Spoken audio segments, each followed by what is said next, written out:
할렐루야. 나 주께 왔사오니 복 주옵소서. 아멘. 오늘 주님께서 우리 모두에게 복 주실 줄로 믿습니다.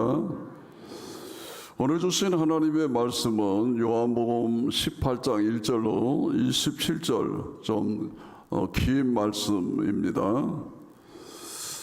자, 오늘 본문 1절을 다시 보겠습니다. 예수께서 이 말씀을 하시고 제자들과 함께 기드론 시내 건너편으로 가시니 그곳에 동산이 있는데 제자들과 함께 들어가시니라. 동산이 있는데 제자들과 함께 들어가시니라. 이 산이 다른 복음서에 나오는데 마태복음 26장 30절을 보십니다. 이에 그들이 참배하고 감람산으로 나가니라 라고 했습니다. 예수님이 어느 산으로 갔다고요? 감람산으로 나갔었다. 자, 요한복음은 보도하고 있지 않은데 마태복음에 따르면 감람산으로 가는 길에 다음 같은 에피소드가 바라는데, 자, 마태복음 26장 33절부터 35절까지 보면은, 얘들아, 오늘 너희들이 다 나를 모른다고 부인할 것이다 라고 하는데, 마태복음 26장 33절을 보십니다. 베드로가 대답하여 이르되 모두 주를 버릴지라도, 저 사람들 다 그럴지라도 나는 결코 버리지 않겠나이다. 나는 아닙니다. 베드로의 자기 의의가 느껴지지 않습니까? 그런데 34절을 보십니다. 뭐라고 하느냐? 예수께서 이르시되 내가 진실로 네게 이르노니 오늘 밤 닭 울기 전에 네가 3번 나를 부인하리라. 네가 나를 모른다고 3번 부인할 것이다. 그럼 가만히 있지. 베드로가 또 말합니다. 베드로가 이르되 내가 주와 함께 죽을지언정 주를 부인하지 않겠나이다. 모든 제자도 그와 같이 말하니라 라고 기록됩니다. 그 다음에 36절에 보면 예수께서 제자들과 함께 겟세마네라는 곳에 이르러 그곳에서 제자들과 기도하십니다. 자, 이런 성경의 배경을 가지고 요한복음 18장으로 다시 돌아옵니다. 본문 2절을 또 보겠습니다. 그것은 가끔 예수께서 제자들과 모시는 곳이므로 예수를 파는 유다도 그것을 알더라. 누가 안다고요? 유다. 예수를 팔자 유다가. 그러니까 그곳이 어디냐? 감람산 안에 있는 겟세마네 동산이라고 하는 것입니다. 유다는 예수님이 감람산 안에 있는 겟세마네 동산에 계시다는 걸 알았습니다. 왜? 평소에 자주 갔기 때문에. 그곳에 가면 예수님을 만날 수 있다는 걸 알았죠. 자, 이렇게 정리해 보겠습니다. 유다에게는 지식이 있었습니다. 어떤 지식이 있었습니까? 예수님을 어디 가면 만날 수 있다는 지식을 가지고 있었습니다.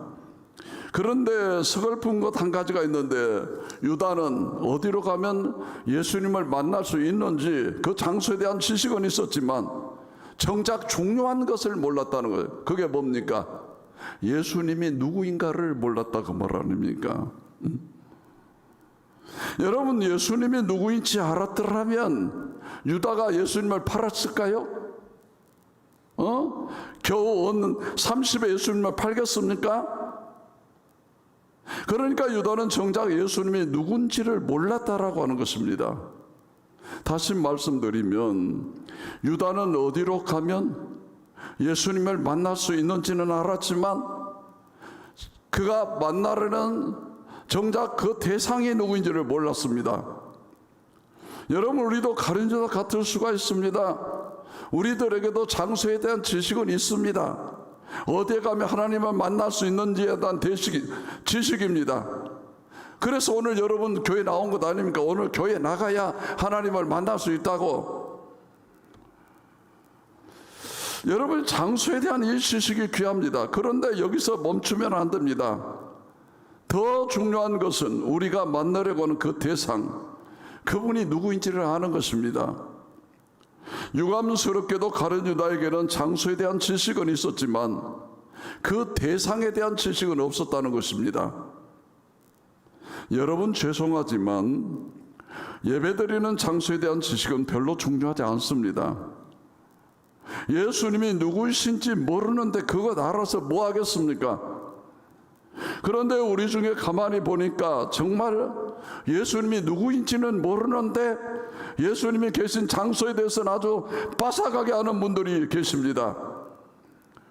여러분, 제가 목회를 해오면서 아주 깜짝깜짝 놀라는 것이 사람들이 교회에 대한 지식이 넘치더라고 말입니다. 이 지역 교회에 대한 지식은 아주 모르는 게 없습니다. 이 교회는 어떻고 저 교회는 어떻고 그 교회 목회자는 어떻고 저 교회 목회자는 어떻고 교회 돌아가는 상황에 대해서 아주 그 지식이 엄청납니다. 그런데 묻고 싶습니다. 어떻게 그렇게 잘 아십니까? 그런데 예배드리는 장소에 대한 지식은 그렇게 넘치는데 정작 예배에 대한 지식이 되시는 예수님에 대한 지식은 얼마나 갖고 계십니까? 장소에 대한 지식만 있다면, 그리고 예수님에 대해 잘 모른다면 그들은 가룟 유다가 될 수 있다는 사실을 알으셔야 됩니다. 여러분, 교회에 대한 지식 너무 많이 갖지 마시고 예수님에 대한 지식 더 있었으면 좋겠습니다. 그분이 누구십니까? 그분은 하나님의 아들이십니다. 그분은 저와 여러분을 구원하신 분입니다. 구원에 이르는 유일한 길이요 진리요 생명이 되십니다. 부활하신 주 다시 오실 만왕의 왕이십니다. 이걸 아셔야 되는 것입니다. 그거 알고 이 자리에 오셔야 됩니다. 사도행전 26장에 보면은 사도 바울이 아그리빠 왕과 베스도 총독 앞에서 예수님 얘기를 많이 합니다. 누가요? 사도 바울이. 그때 베스도 총독이 이렇게 얘기합니다. 바울아, 네가 미쳤도다. 네 많은 학문이 너를 미치게 하였도다. 그때 바울이 뭐라고 하지 않습니까? 베스도 각하여, 내가 미친 것이 아니고 내가 참되고 온전한 말을 하나이다. 그때 아그리빠 왕이 베스도를 거둡니다. 네가 적은 말로 나를 오늘 그리스도인이 되게 하려느냐? 그때 사도 바울이 이렇게 말합니다. 말이 많으나 적으나 내가 오늘 이렇게 결박된 것 외에는 여러분들도 다 나와 같이 되기를 원합니다. 제가 오늘 이런 마음으로 설교를 합니다. 내가 오늘 설교를 길게 하든 짧게 하든 이 말을 듣는 여러분들이 다 저와 같이 그리스도인 되기를 원합니다. 하나님을 아는 많은 은혜가 있기를 바랍니다. 하나님을 모르고 이 자리에 나와서 그냥 왔다 가는 것 아무런 소용이 없습니다. 가룟 유다가 예수님이 누군지 모르고 겟세마네 동산에 왔다가 끝까지 예수님이 누군지 모르고 그 장소를 떠난 것입니다. 3년이나 따라다닌 그 예수님을 모르고 떠난 것입니다.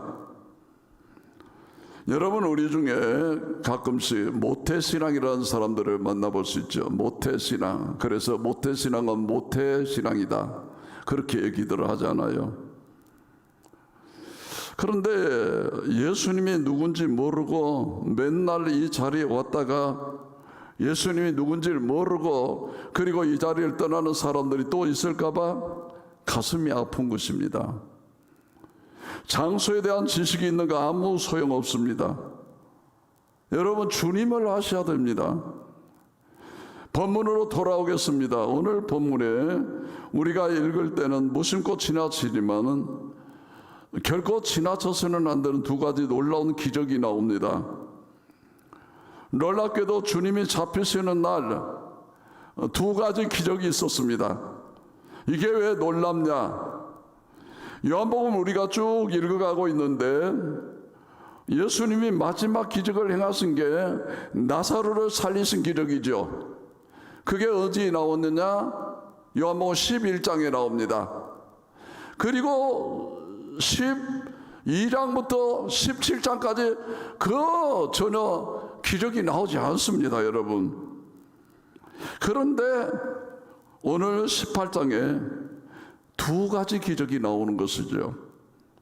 첫 번째 기적은 6절에 예수께서 그들에게 내가 그니라 하실 때 그들이 물러가서 땅에 엎어졌다 그렇게 기록이 됩니다. 여러분, 이게 문자로 쓰여져 있으니까 잘 감이 오지 않지만 영상을 보다 내가 그다 그럴 때 확 엎어지는 모습들을 보면 이게 깜짝 놀랄 일 아니겠습니까? 자, 사람들이 말로 표현할 수 없는 어떤 신적인 영광을 느꼈는지 엎드러졌습니다. 그래서 영어 성경에 보면 fell to the ground라고 돼요. fell to the ground. 그들이 땅에 엎드러졌대요. 자, 또 하나의 기적은 10절과 11절 사이에 나옵니다. 10절을 보니까 베드로가 말고라고 하는 사람의 귀를 칼로 잘라버렸습니다. 그런데 우리는 다른 복음서를 통해서 예수님이 어떻게 하셨는가를 알고 있죠. 어떻게 하셨죠? 말고의 귀를 집어서 붙여주셨다 그렇게 나옵니다. 여러분, 한참이나 예수님이 기적을 보이신 적이 없는데 오늘 잡히시던 날 그 자리에서 두 가지나 예수님의 신성을 보여주셨습니다. 자, 그러면 누구를 위한 기적이었을까요? 생각해 보세요. 누구를 위한 기적일까? 성경에 기록되어 있지 않지만은 저는 아마 가룟 유다를 위해서 예수님이 그 기적을 베푸셨지 않나 그렇게 생각합니다. 자, 6절을 다시 보십시오. 예수께서 그들에게 내가 그니라 하실 때 그들이 물러가 땅에 엎드러지는데 바로 그 위 5절 하반절에 언급하고 있는 말씀 있죠. 그를 파는 유다도 그들과 함께 섰더라. 그를 파는 유다도 그들과 함께 섰더라. 성경이 분명히 밝히고 있습니다. 자, 예수님을 파는 자들이 유다와 함께 서 있는데 예수님이 내가 그니라 하실 때 거기 있는 사람들이 다 그 신적인 영광과 염에 놀라 다 땅에 엎어졌습니다. 그 엎어진 사람 중에 누가 있었죠? 가룟 유다도 엎어지고 말았다 그 말 아닙니까? 그럼 유다가 그날 심적인 능력을 한 번 더 경험한 것입니다. 그 다음에 귀가 떨어졌는데 예수님이 능력으로 그 귀를 붙여주십니다. 그 장면을 가룟 유다가 봤을까요? 못 봤을까요? 당연히 봤죠. 저는 이렇게 들립니다. 예수님이 누군지 모르고 예수님의 팔론 유다에게 이렇게 말씀하시는 것 같습니다. 유다야, 잊었느냐? 나에게 이런 능력과 권능이 있다. 그런데 문제는 유감스럽게도 이미 어두워진 유다의 눈에 예수님의 신성과 예수님의 능력과 기적이 보이지를 전혀 않더라고 말입니다. 여러분, 기적이 없는 것이 아닙니다. 기적이 눈앞에 펼쳐졌습니다. 그런데 그게 유다의 눈에 안 보이는 것입니다. 주님이 하나님의 아들이라는 증거가 없는 것이 아니라 있습니다. 그런데 그 증거가 지금 유다에게는 보이지 않습니다. 여러분, 우리 중에 유다와 같은 분들이 있습니다. 이렇게 말하는 분들이 계시죠. 하나님이 어디 계시냐고. 하나님이 살아계신다면 그 증거를 내게 보여달라고. 여러분, 죄송하지만 하나님이 살아계시는 증거는 제가 보기에도 차고 넘치는 것입니다. 기적이 없지 않습니다. 기적이 차고 넘칩니다. 그런데 눈이 어두워서 안 보이는 것뿐입니다. 제 눈만 그런 게 아니라 다윗도 그랬습니다. 시편 8편에 다윗이 뭐라고 노래합니까? 여호와 우리 주여, 주의 이름이 온 땅에 어찌 그리 아름다운지요. 할렐루야. 주의 영광이 하늘을 덮었나이다. 다윗은 그 눈에 땅에도 하늘에도 하나님의 영광과 하나님의 이름이 보였습니다. 여러분, 사도 바울의 눈에도 보였습니다. 로마서 1장 20절을 보십니다. 창세로부터 그의 보이지 아니하는 것들 곧 그의 영원하신 능력과 신성이 그의 만드신 만물에 분명히 보여 알려졌나니 그러므로 그들이 핑계하지 못할지니라 만물에 다 드러났다. 사도 바울이 뭐라고 말합니까? 하나님이 살아계시다는 것이 만물에 다 나타나 있다.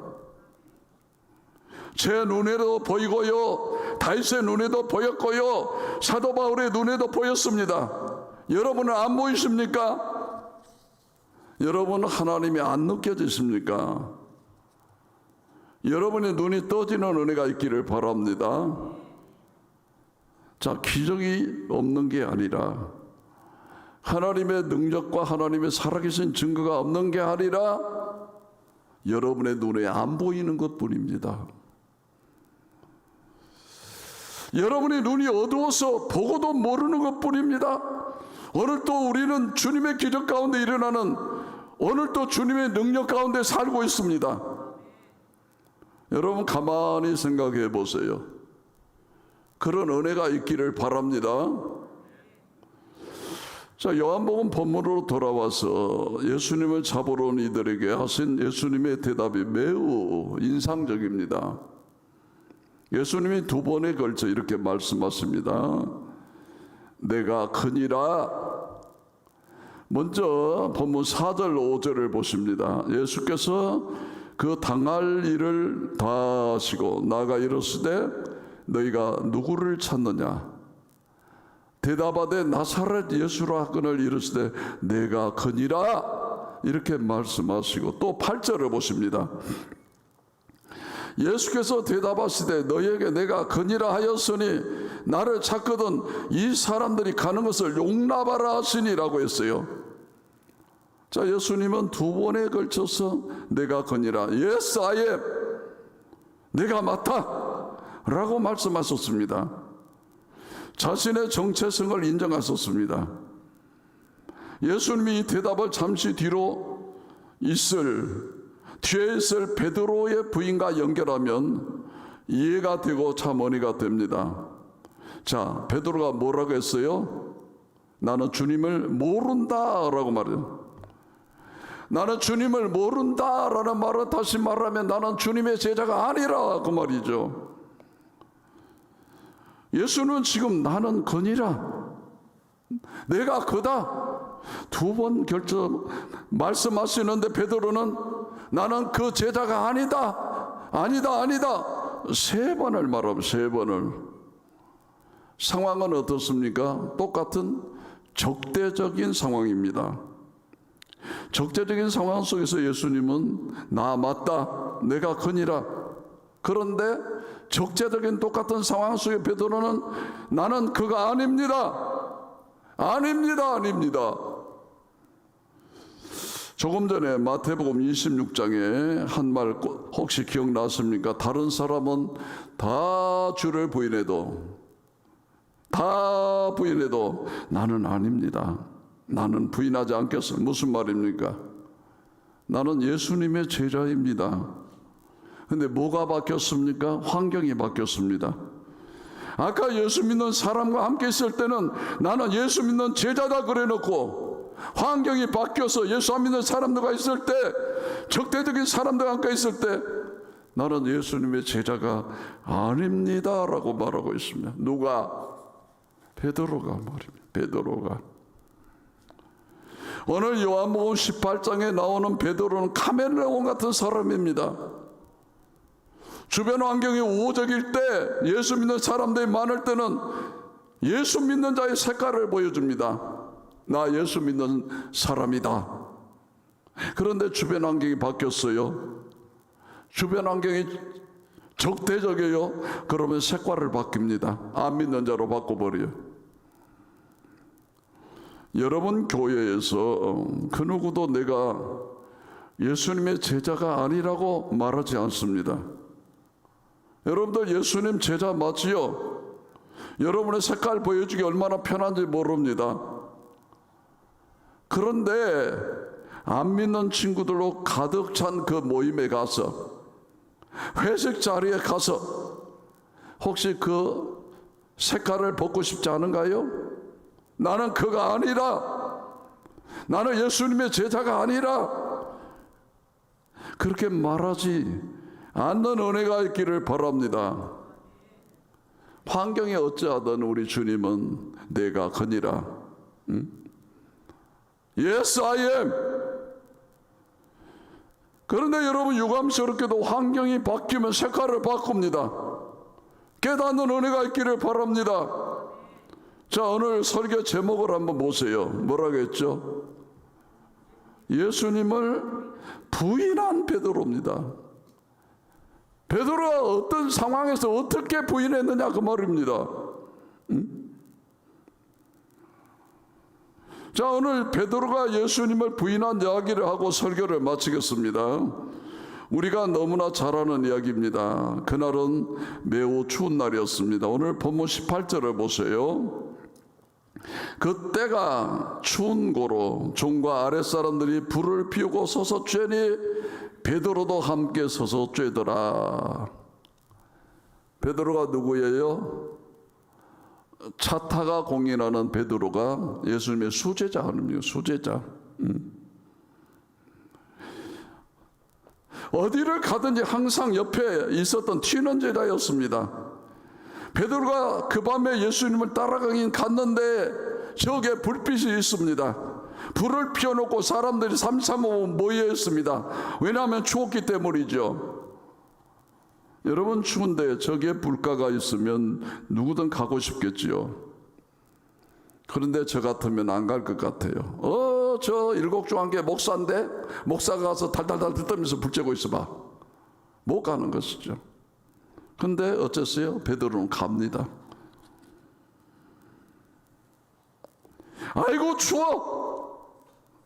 그러면서 불가로 가는데 아니나 다를까 위기가 닥칩니다. 본문 17절을 보십시오. 문 지키는 여종이 베드로에게 말하되 너도 이 사람의 제자 중 하나가 아니냐 하니 그가 말하되 나는 아니라 하고, 누가 봐도 금방 튀는데 아니랍니다. 아니야. 자, 이 이야기를 누가복음 22장을 통해 보면 더 자세하고 은혜가 됩니다. 자, 누가복음 22장 56절을 보겠습니다. 한 여종이 베드로의 불빛을 향하여 앉은 것을 보고 주목하여 이르되 이 사람도 그와 함께 있었느니라 하니 라고 했어요. 베드로가 그날 밤에 만난 첫 번째 시선입니다. 이 눈은 어떤 눈입니까? 베드로를 빤히 관찰하는 눈입니다. 빤히 관찰하는 눈. 베드로를 주목하는 눈입니다. 그런데 재미있게도 그 눈은 베드로를 움직이지 못했습니다. 아무리 매서운 눈으로, 매의 눈으로 그를 관찰해도 베드로는 뻔뻔하게 그 자리를 지킵니다. 왜 안 떠났다고요? 너무 추우니까. 너무 추우니까. 그러다가 두 번째 시선들을 만납니다. 누가복음 계속해서 읽습니다. 누가복음 22장 58절을 보십니다. 조금 후에 다른 사람이 보고 이르되 너도 그 도당이다. 그러니까 베드로가 말하면 이 사람아 나는 아니라, 이 사람아 나는 아니라. 하필이면 베드로가 사투리를 씁니다. 사투리예요. 갈릴리 사투리. 그러니 들통이 날 수밖에. 우리나라 사람들이 경상도 사투리, 전라도 사투리 아무리 표준을 써보려 해도 다 들통이 나는 것처럼 말입니다.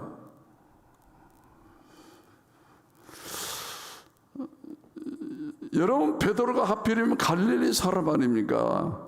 누가복음 22장 59절을 또 보십니다.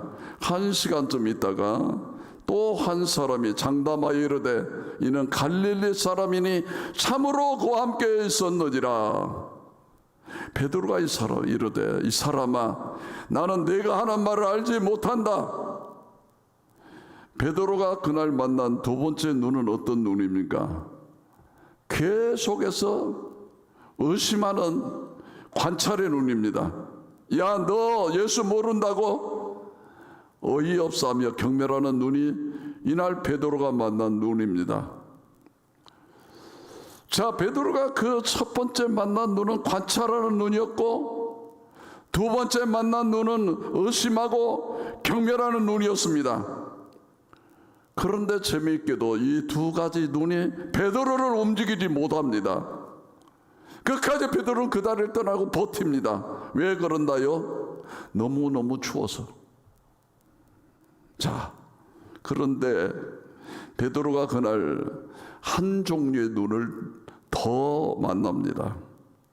자, 누가복음 22장 60절부터 62절까지 보면은 베드로가 이르되 이 사람아 나는 내가 하는 말을 알지 못하노라고 아직 말하고 있을 때 닭이 곧 울더라. 주께서 돌이켜 베드로를 보시니 그날 베드로가 만난 세 번째 눈입니다. 누구는? 예수님의 눈을 보았습니다. 베드로가 주의 말씀 곧 오늘 닭 울기 전에 내가 나를 세 번 부인하라 하심이 생각나서 밖에 나가서 심히 통곡하느니라. 밖에 나가서 심히 통곡하니라. 자, 이렇게 말할 수 있습니다. 예수님의 눈은 베드로를 움직였습니다. 첫 번째 눈, 관찰하는 눈, 빤히 쳐다보는 눈, 주목하는 눈, 그 눈은 베드로를 움직이지 못했습니다. 두 번째, 의심하는 눈, 경멸하는 눈, 의롭다는 그 눈, 역시 베드로를 움직이지 못했습니다. 세 번째 눈, 예수님이 몸을 돌려서 베드로를 봤는데 그 눈을 마주하고 나서 베드로는 그 자리를 떠났다는 것입니다. 예수님의 눈은 과연 어떤 눈이었을까요? 실망의 눈. 베드로야, 실망된다. 나 3일 후에 부활할 텐데 그때 보자. 그 눈이었을까요? 아니었다는 것입니다. 아니었어요. 예수님의 그 눈은 내가 너를 여전히 사랑한다, 베드로를 용서하는 눈길이었습니다. 내가 너를 이해한다, 마음은 온이되 육신이 약하다 했지 않느냐. 그 눈으로 주님이 베드로를 보셨습니다. 베드로는 그 눈을 견딜 수가 없었습니다. 주위의 문제가 결코 아니었습니다. 예수님의 사랑의 그 눈을 봤을 때 그 눈이 뜨거웠습니다. 이제는 주위를 견딜 수 없었는데 이제는 그 뜨거운 예수님의 사랑을 견디지 못하는 것입니다. 여러분, 어떤 눈을 가지셨습니까? 세 가지 눈이 있습니다. 어떤 사람은 기가 막히게 관찰하는 눈을 가지고 있습니다. 사람과 대화할 때 아주 정말 매의 눈으로 사람의 단점과 장점을 기가 막히게 파가시는 분이 계십니다. 그런데 그 눈 때문에 싸우는 거 아십니까? 그 눈 때문에 부부가 싸웁니다. 당신은 이게 문제고 저게 문제야. 기가 막히게 관찰 잘해서 그 눈 때문에 싸웁니다. 여러분, 그런 눈 교회에서 사용하지 마시기 바랍니다. 아멘. 어떤 사람은 의심하는 눈을 가졌습니다. 정죄하는 눈을 가졌습니다. 실수를 보면 어이없어 하는 눈을 가졌습니다. 그런데 그 눈 역시 교회에서 사용하시지 마시기 바랍니다. 그 두 가지 눈은 사람을 조금도 움직일 수 없는 것입니다. 여러분 살아보셔서 아시잖아요. 아주 맨눈으로 내 부인과 남편의 단점을 관찰해내도 그분이 바뀌던가요? 사이만 더 나빠지는 겁니다. 예수님의 사랑의 눈, 용서하는 눈, 이해하는 눈만이 그 사람을 변화시킨다는 걸 깨달으시기 바랍니다. 그 눈만이 사람을 움직인다는 것입니다. 그 눈만이 얼어붙은 베드로의 마음을 풀어준다는 것입니다. 그 눈만이 베드로의 굳은 마음에 눈물을 터뜨리게 되었다는 것입니다. 여러분, 우리 교회에는 저를 포함해서 여러 명의 목회자들이 계십니다. 보시다시피 부족합니다. 허물도 많습니다. 제발 저를 보실 때, 그리고 우리 교역자들을 보실 때 예수님의 눈으로 봐주시기 바랍니다. 그 눈으로 안 보니까 문제가 많아 보일 뿐입니다. 옆에 있는 교인들을 보실 때, 옆에 있는 가족들을 보실 때 관찰하는 눈, 정죄하는 눈이 아니라, 의심하는 눈이 아니라 예수님의 눈으로 봐주시기 바랍니다. 그 눈만이 사람을 변화시킬 수 있습니다. 예수님은 언제나 사람들을 바라보셨습니다. 어떻게 알 수 있습니까? 예수님이 그동안 수많은 기적을 보여주셨죠. 오병이어의 기적을 통하여 많은 사람들을 먹이셨습니다. 많은 사람들을 고치셨습니다. 그런데 그거 아십니까? 그 동일한 사람들이 나중에 예수님을 향하여 십자가에 못 박으라고 말할 사람들입니다. 그 당시의 인구들이 그렇게 많지 않았습니다. 오병이어 때 예수님께 받아먹었던 사람들이죠. 예수님은 하나님의 아들이십니다. 지금 내 앞에 있는 사람 고쳐주면 나중에 그 사람이 십자가에 못 박으라 하실 줄 예수님은 다 아셨습니다. 이 사람을 먹이지만 이 사람이 나를 향하여 십자가에 못 박으라 하실 줄 아셨습니다. 그런데 주님은 용서하는 눈으로, 사랑하는 눈으로 고쳐주셨습니다. 그런데 그 눈이 사람을 바꿔놓습니다. 참 은혜로운 것은 베드로가 예수님의 용서의 눈, 사랑의 눈을 경험한 다음에 베드로도 그 눈을 갖게 된 것입니다. 베드로전서 4장입니다. 베드로전서는 베드로가 쓴 편지입니다. 베드로전서 4장 8절에 베드로가 이렇게 놀라운 고백을 합니다. 베드로의 이전 모습은 이렇습니다. 다른 사람 다 부인할지라도 나는 부인하지 않겠습니다라고 자기의로 충만했던 사람이 이렇게 바뀝니다. 베드로전서 4장 8절을 보십니다. 무엇보다도 뜨겁게 서로 사랑할지니 사랑은 허다한 죄를 덮느니라. 아멘. 베드로가 예수님의 그 사랑의 눈을 경험하고 나서 베드로의 눈이 바뀝니다. 덮어주는 눈, 사랑의 눈으로 바뀝니다. 사랑하는 성도 여러분, 우리 서로 사랑하십시다. 서로 용서하십시다. 예수님의 눈으로 서로 용납합시다. 그 눈을 우리가 바라보기를 원합니다. 찬양 하나 할 텐데 이 찬양이 말씀과 가사가 통하는 이제 찬양입니다. 하나님은 사랑의 눈으로 나를 어느 때나 바라보신답니다. 그 눈으로 지금도 우리를 바라보시면서 용서하십니다. 그 눈이 우리에게 있기만을 주의 이름으로 축원합니다. 아멘.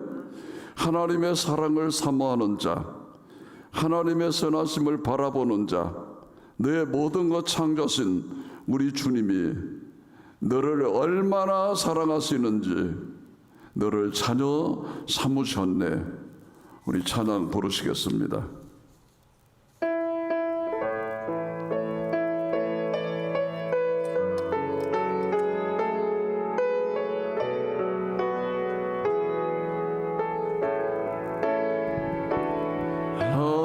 하나님의 사랑을 사모하는 자, 하나님의 평안을 바라보는 자, 너의 모든 것 창조하신 우리 주님이 너를 얼마나 사랑하시는지 하나님께 찬양과 경배하는 자, 하나님의 선하심을 닮아가는 자, 너의 모든 것 창조하신 우리 주님이 너를 자녀 삼으셨네.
같이 조용히 눈을 감으시고 함께 기도하겠습니다.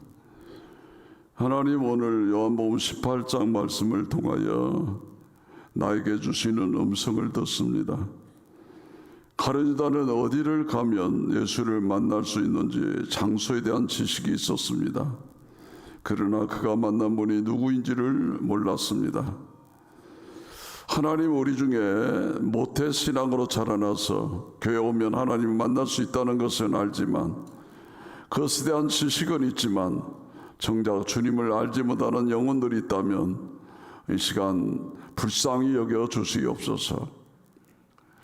믿는 자들하고 함께 있을 때는 나는 주님의 수제자라고 말하나, 적대적인 환경 속에서 나는 그를 알지 못한다, 나는 주의 제자가 아니라고 말하는 베드로의 모습도 봅니다.